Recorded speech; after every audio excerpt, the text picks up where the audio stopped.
নমস্কার বন্ধুরা, কেমন আছো সবাই? আশা করি খুব ভালো ও সুস্থ আছো। আমার এই ছোট্ট চ্যানেলে তোমাদের সকলকে স্বাগত।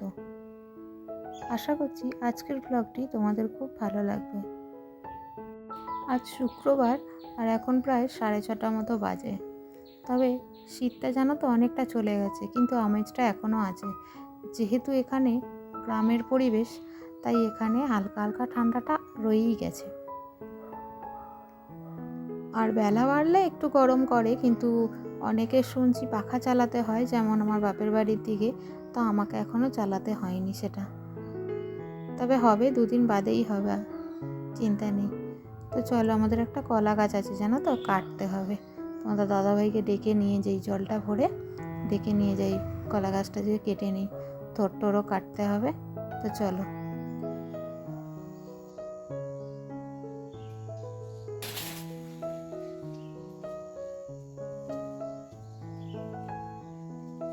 একটু আগেই বলছিলাম না যে আমাদের এখানে শীতের আমেজটা এখনও আছে। দেখো, ঘন কুয়াশা, এখন 7টা 7:30 বাজতে যায় এখন। দেখো, ঘন কুয়াশা এখনও ভর্তি।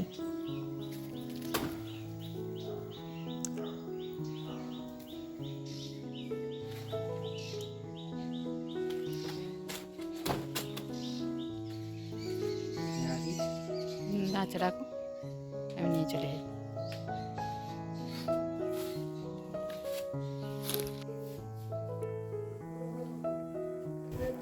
আমি কলাটা নিয়ে ঘরে চলে এলাম, আর ও ততক্ষণ থোড়টা কেটে আনুক। কারণ আমার এদিকে ডালটা হয়ে গেছে, ডাল সাঁতলে নিয়ে দেখো এখন আমি মাছের ঝালটাও বসিয়ে দিয়েছি, কারণ ও তো আবার বেরোবে। সেই জন্য আমি এদিকটা করে নিই, ততক্ষণ ও থোড়গুলো আনুক। আর আজকে তো করবো না থোড়টা, এমনিতেও করবো কাল, সেই জন্য।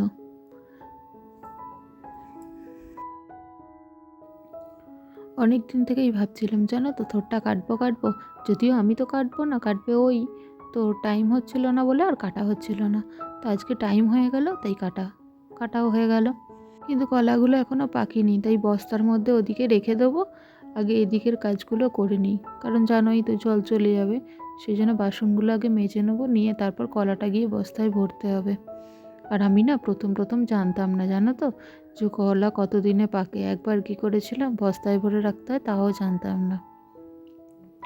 একবার আমি চালের মধ্যে রেখেছি, আর চালটাও খারাপ হয়ে গেছে, আর তোমার কলাটাও খারাপ হয়ে গেছিলো। কলাটার জন্যই মেনলি চালটাও খারাপ হয়ে গেছিলো জানো। আমি তো জানতাম না বস্তায় ভরে রাখতে হয়। তারপরে এখানকার একটা দিদিভাই আমাকে আবার শেখালো যে এরকম করে রাখতে হয়। তারপর থেকে শিখে গেছি এখন রাখতে, কতদিন হয়, কি করে হয় না হয়, সমস্ত কিছু। আসলে দেখবে মানুষ না সব কিছুই শেখে আস্তে আস্তে, তাই না? সব কিছুই তো আর শিখে আসে না। সেই জন্য তো আমিও এখানে এসে অনেক কিছু শিখেছি। যেমন আমি ও বাড়িতে যখন থাকতাম তখন কি করতাম, ডাস্টবিনে ফেলতে যেতাম খোলাগুলো, কিন্তু এখানে কি করি, ফ্যান, সবজির খোলা, সমস্ত কিছু যেন তো গাছে দিই। আর আমাদের বাইরে যে সুপুরি গাছগুলো নতুন বসিয়েছি, সেই গাছগুলোর নিচে দিয়ে এলে না গরুতে এসে খেয়ে নিয়ে উল্টে চলে যায় গো। সেই জন্য আর ওদিকটা দিই না, সব এই কলা বাগানের দিকে দিই, তাতে সারও হয়, গাছগুলোও ঠিকঠাক হয়। সেই জন্য গিয়ে দিয়ে আসি। আর আগে তো জানতামই না, এমনিই ফেলে দিতাম। তারপর একটা দিদিভাই এসে বলতে, তখন আবার গিয়ে এখন দিই। আর দেখো, এদিকে আমি তোমাদের সাথে কথা বলতে বলতে আমার পুরো বাসন মাজাটাই কমপ্লিট হয়ে গেল। এবার গ্যাসটা মুছে নিই, চলো গ্যাসটা মুছে নিয়ে তারপর ঘরের দিকে যাব। জানো তো, ঘরেও অনেক কাজ পড়ে রয়েছে। আর দেখেছো, এখন একটু বেলা হতেই রোদ্দুরটা আস্তে আস্তে উঠতে, এবার আস্তে আস্তে গরমও পড়তে শুরু করে দিল। সকালের দিকটা না ঠান্ডাটা লাগে জানো তো, বেলা বাড়তে বাড়তে অতটা আমাদের এখানে, আর তোমাদের আগেই তো বললাম, ঠান্ডাটা অতটা লাগে না। আবার দেখবে কাজ করতে করতেও অনেক সময় ঠান্ডাটা কেটে যায়, তাই না? আর আমার একটু ঠান্ডা লাগার ধাত আছে জানো তো, একটুতেই ঠান্ডা লেগে যায়। আর যদিও এখানটা প্রচণ্ডই ঠান্ডা, দেখতেই পেলে একটু আগে যে আমাদের ওই দিকের মাঠটা, মানে আমাদের বাড়ির পিছন দিকটা গোটাটা মাঠ, সেই জন্য। আর এখন একটু আমি ছাতুগুলো খেয়ে নিচ্ছি।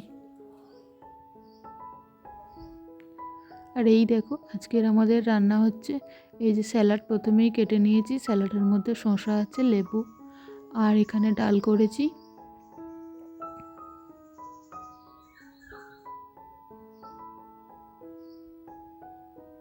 এটা সেই সবজি ভাজাটা।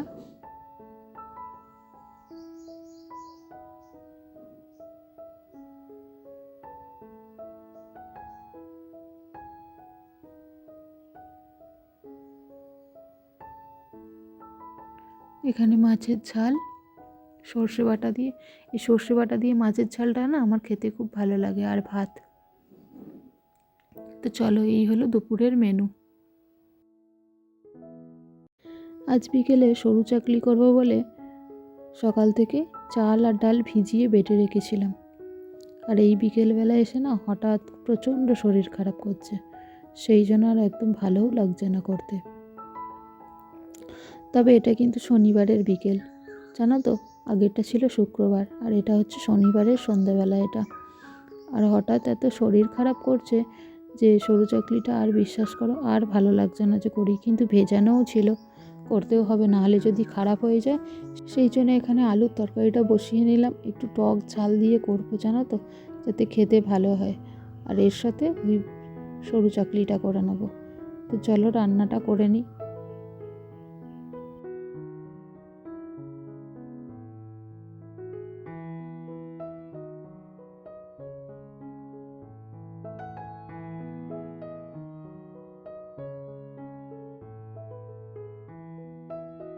দেখবে যখন শরীর তোমার খারাপ লাগবে তখন কোনো কাজই করতে ভালো লাগবে না, যেন মনে হবে জিনিসটা কতক্ষণে শেষ হবে আর কতক্ষণে গিয়ে একটু শোবো।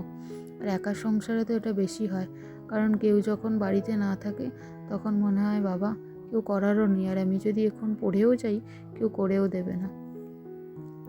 সেই জন্য সমস্ত কিছুটাই নিজেকে যেন তো গুছিয়ে করতে হয়। আর এই যে এখন আমি যা হোক করে সরু চাকলিগুলো করছি, এরপরেই গিয়ে একটু ভাবছি শোবো। আর এর মধ্যেই তো তোমাদের দাদাভাই মনে হয় চলে আসবে। এখন তো 7টা 7:30 বাজতেই যায়, তো এখন চলে আসবে। আর এলে তখন একটু চাটা করে দেবো। তো চলো আস্তে আস্তে একটা একটা করে নিই। আর দেখবে পিঠে এমন একটা শৌখিন খাবার না, যেটা তোমাকে অনেক ধৈর্য ধরে করতে হয়, সেটা যে কোনো পিঠেই হতে পারে। সে সরু চাকলিই বলো, পাটিসাপটাই বলো, সেদ্ধই বলো, যেটাই বলো না কেন, তোমাকে অনেক ধৈর্য ধরে পিঠে করতে হয়, আর একা হাতে গোটাটাই। তো যাই হোক, আমার বকবক আজকে এইটুকুনি। তোমরা সুস্থ থেকো, ভালো থেকো, আর আমার একটা পরের ভ্লগের জন্য অপেক্ষা করো। তো আজকে আসি, টাটা।